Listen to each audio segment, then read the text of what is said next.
sorcerers and the priestesses. Okay. You want to announce it again? Because I just started recording. I'm sorry. Okay, or not? I could get into the heavy mental illness stuff. And it is NAMI Awareness Week, Mental Health Awareness, month, and that would also be a good thing. I don't know, but I chose the more Halloween-themed excerpt. I decided to organize a ritual in my temple to say goodbye to my friends. Something mellow. It wasn't like I'd be doing a self-sacrifice at my altar. My friend Siri threw up from anxiety when Idris revealed the reason I was calling everyone together. We went with a solstice in the Bast temple theme. Sounded more festive. It wasn't a large gathering, but everyone I invited showed up except for one who had to work. A few guests brought concerned mutual friends, and there was one who'd proved truly exceptional. My life was a time-sensitive matter. Before the ceremony, which Idris had volunteered to co-priestess with me, she did a space clearing, a pre-ritual step that she had promised to perform with Siri. They smudged my place with sage, including in the mundane areas, and proceeded to the walk-in closet, one door of which opened on the east altar. The girls whispered busily, coordinating their energy-clearing techniques. The guests all grabbed wildcats from the plush menagerie above the museum, that's spelled M-E-W-S-E-U-M, in what should have been my dining area, and adjusted their cat-eared faux fur hats so they could collect in a circle empowered with the proper magical tools. How else would modern crazy cat people implore Bast to awaken?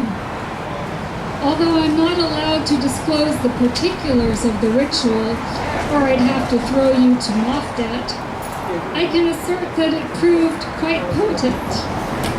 After thanking the deities and emitting a final meow, participants dispersed to the bathroom or to the kitchen for sesame cashews, figs, sardines, and fat cat wine, and a few smokers headed for the hall fire escape. Idris and Siri went back to womaning or catting the ends of the narrow closet stuffed with papyri, clothing, art objects, BDSM toys, old costume jewelry, signage, a fan, some cat carriers, a heater, more plushies, burlesque costumes, cat ear headbands, boas, and goddess knows what else. More shuffling, hand gestures, and muffled words, and then a most queer sound. Siri hissed, and not in a spirit of play, before proclaiming, "Yeah, I don't like you either." My stomach sank. Who was she addressing? This couldn't have been good. Idris was too far away to be the recipient of the retort, and it was a retort, else she would have not said either. And hey, my Chelsea cat Selket could be a little hisser, but everybody loved her. I surmised that there was more going on in that vortex of a closet than anyone, save for those two, knew. Not a minute later, and Siri was out the door, trailed by Idris. Siri contemplated an ambulance. Her partner, Han, who had been sitting on the temple's comfiest throne, occasionally exhaling and rolling his eyes to the ethers, said his goodbye, see you soons, and excused himself out the door. I shot a perplexed glance at our friend Amina and wondered if Anatoly had gone down to the car for cigarettes, but he was in the kitchen, slicing more pita bread for the hummus. I checked my phone a few times and an email shot in, which took my starved brain a moment to comprehend. Anatoly, could you come here? Just a minute, I'm refilling my glass of cat wine. Okay, I received an email from Idris. Did she leave her sage stick behind?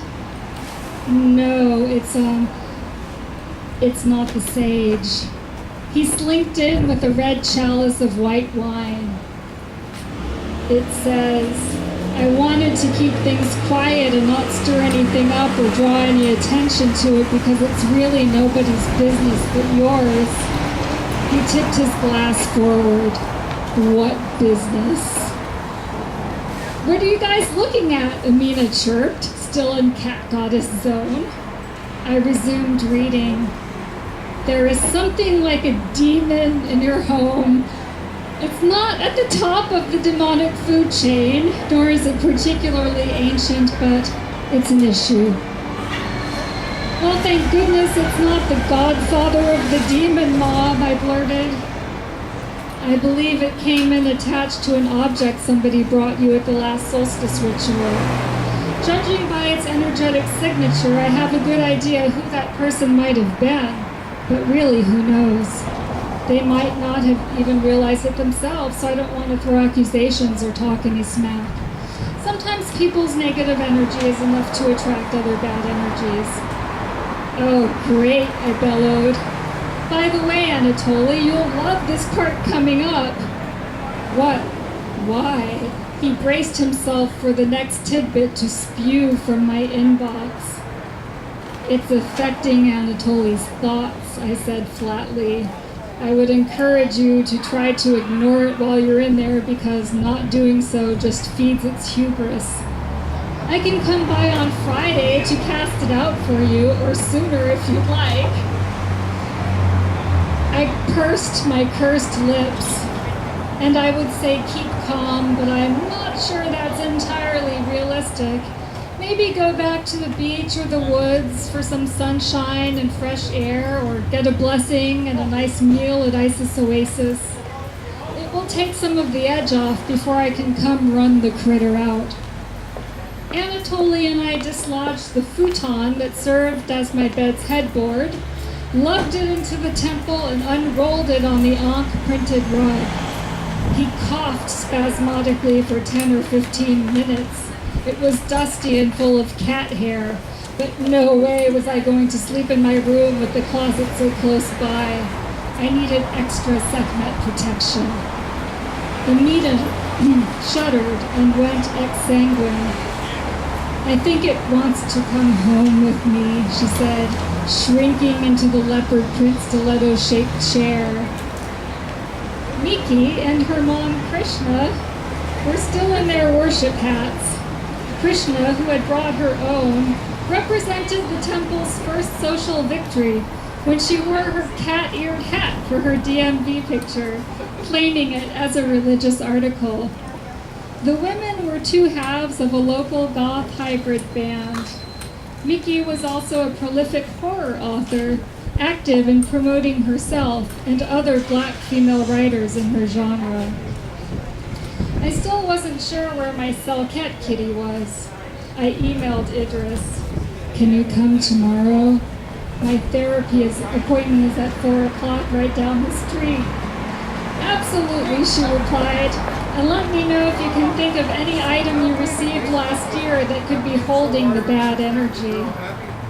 I'd be lying if I claimed that even in my cat temple I slept well. After 12 hours dodging the closet entrance on my way to the bathroom, I prepared for my session with Tula. I felt like I was living in the land of Narnia. Surely that thing couldn't be a threat in the daytime. I'd lived with it this long and I was still around, albeit not in the best shape. Maybe this was why my beast had been so frothily rabid. I wondered if Tula would think I was crazy for believing in this whole thing. Of course, people in solid mental health don't tend to visit psychotherapists. Tula and I conjured up some chit-chat about the demon for a while. Then she diverted my focus for the reason I was there. Okay, I will leave you with that. Thank you.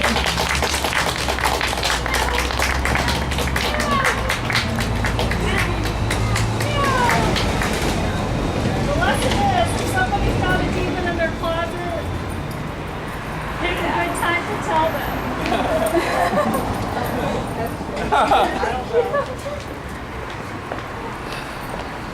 Okay. Let me turn this off.